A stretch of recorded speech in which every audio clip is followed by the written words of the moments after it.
A gente já recebe agora a especialista em nutrição, Fabiana Cortes. A Fabiana é aqui articulista do Grupo Diário de Comunicação, e quando ela chega aqui, a gente já se preocupa em encolher a barriga, fica assim, puxa vida, prometi de novo que ia melhorar, ela chegou de novo e não cumpri. Bom dia, Fabiana Cortes. Bom dia, tudo bem, Patrick? Tudo bem. O Novembro Azul, além de ser um mês de alerta para a saúde dos homens, também traz cuidados e prevenção de doença no caso do diabetes. No dia 14 de novembro, celebrada a conscientização contra essa doença, diabetes, que é uma doença silenciosa, né? E é sobre isso que a nossa especialista em nutrição, Fabiana Cortes, não é isso? Cortes, fala conosco agora.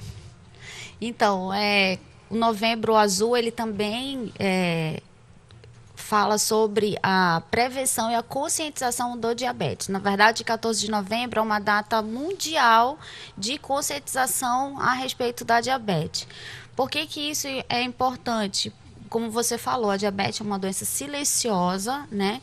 E muitas vezes, quando a pessoa descobre que ela está diabética, porque já ocorre aquelas doenças associadas, né, em decorrência do diabetes, como problemas renais, né, então as dislipidemias, doenças cardiovasculares, né, infarto no miocárdio, trombose. Então, a partir daí é que a pessoa muitas vezes passa a descobrir que ela é portadora da diabetes. Então, a intenção desse Novembro Azul para a diabetes, que é mundial, né? É uma campanha mundial, ela fala sobre isso. E a Sociedade Brasileira de Diabetes, esse ano, ela está fazendo uma campanha que é a respeito de cuidar da família, né? Dessa prevenção, ela iniciar já ali no âmbito familiar. Como que uma nutrição adequada, ela pode ajudar a evitar diabetes? O que acontece? O que é a diabetes, né? Vamos explicar assim, que muita gente não entende de onde que ela vem. O que acontece? Hoje o nosso organismo necessita de carboidrato para fazer o consumo de energia, manutenção do cérebro, para você fazer suas atividades diárias, tudo você necessita de carboidrato como fonte de energia. E aí, o carboidrato metaboliza em glicose no nosso organismo, e essa glicose ela é transportada para dentro da nossa célula para ser utilizada como energia. O que transporta a glicose para dentro da célula? A insulina. Né? Então, com o passar dos anos, é como se você tivesse um estoquezinho de insulina. Se você utilizar todo aquele estoque, é bem provável que quando chegar ali pelos 50, 60 anos, você já tenha acabado, diminuído bem esse estoque, e aí você se torna diabético. Então, as pessoas que são DM tipo 1, né, diabetes tipo 1, elas já nascem sem insulina. E aí elas são insulino dependentes, tendo que aplicar a insulina todos os dias. Entendeu? Então, o que a gente faz a nível de prevenção? A gente tenta fazer com que esse paciente não deplete, digamos assim, esse estoque de insulina dele. Então, a gente orienta em termos de alimentação, uma alimentação mais pobre em açúcar possível, né? E vale aqui também falar que o açúcar que a gente fala não é aquele açúcar adicionado.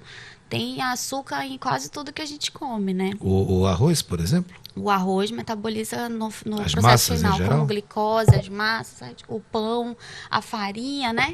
Que o nosso caboclo gosta tanto, né? Então, uma outra coisa. Então, essa questão da conscientização familiar é justamente isso.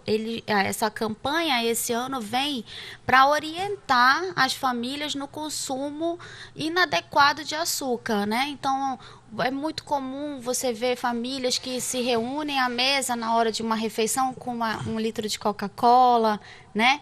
E também as famílias chegam uma época e falam assim, não, a gente não toma mais refrigerante, só toma suco, mas toma suco de caixinha, que no final, se a gente for colocar na quantidade de açúcar que tem, dá no mesmo de uma Coca-Cola. Então, por exemplo, um refrigerante, o ideal de consumo diário de açúcar são 2 colheres de sopa, né? E você imagina que uma lata de menos de uma lata, 200 ml de um refrigerante do tipo de cola, ele tem 6 colheres de açúcar. Então é 3 vezes aquilo que você necessita diariamente para a manutenção da sua saúde, você está consumindo em apenas uma bebida. As pessoas que gostam de doce, eu nem vou usar o termo adoram doce, porque tem gente que gosta demais mesmo lá. Elas têm que tomar cuidado com relação a essa situação de prevenir a diabetes? Muito cuidado, porque, na verdade, assim, estudos já comprovaram que o efeito do açúcar no cérebro, ele é igual ao da cocaína, né? Então, o açúcar, ele é altamente viciante. E as pessoas que você fala assim, que adoram doce, né? Realmente, elas passam por um processo de vício mesmo. Se você observar o comportamento daquela pessoa, você vai ver que é um comportamento muito similar de uma pessoa que tem algum tipo de vício em droga ou em álcool. E é difícil de você largar. Eu vou te falar assim, a minha experiência de consultório, é mais difícil o paciente parar de comer um doce do que largar uma cerveja, por exemplo. É muito mais difícil para ele. Primeira vez que eu tomei café aqui no Grupo Diário, eu me assustei. Só porque açúcar. eu tomo café sem açúcar. O meu café, ele é sem açúcar. E aí eu coloquei um copinho pequeno de café. E quando eu tomei, a impressão que deu, eu digo, pronto, a mulher acabou o açúcar. Todinho temperando esse café aqui. Porque, de fato, a pessoa, não, acostuma assim.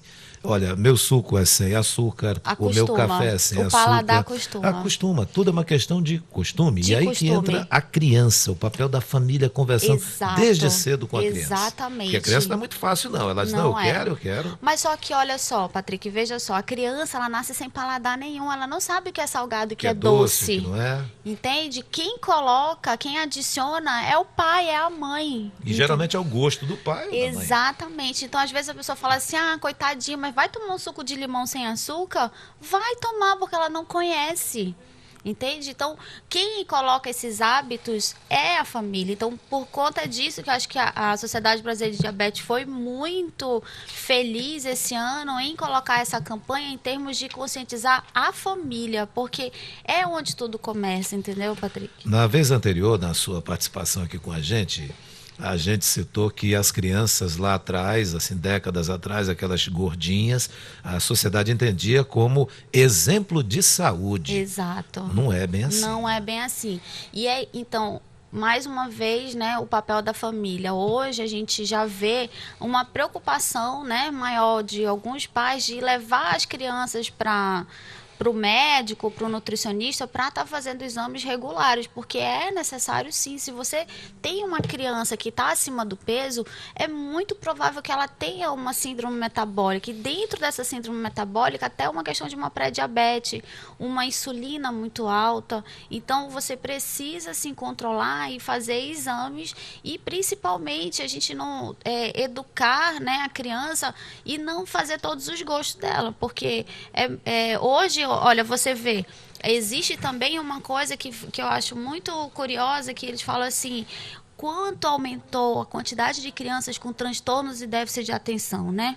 Agora, veja bem, o que essa criança come? Pela manhã ela toma um Nescau com pão com manteiga, né? A gente está falando de hábito amazonense, eu não estou nem falando de Brasil, mas vou falar daqui de Manaus. Chega na hora do almoço, ele come feijão, arroz e farinha, e macarrão às vezes.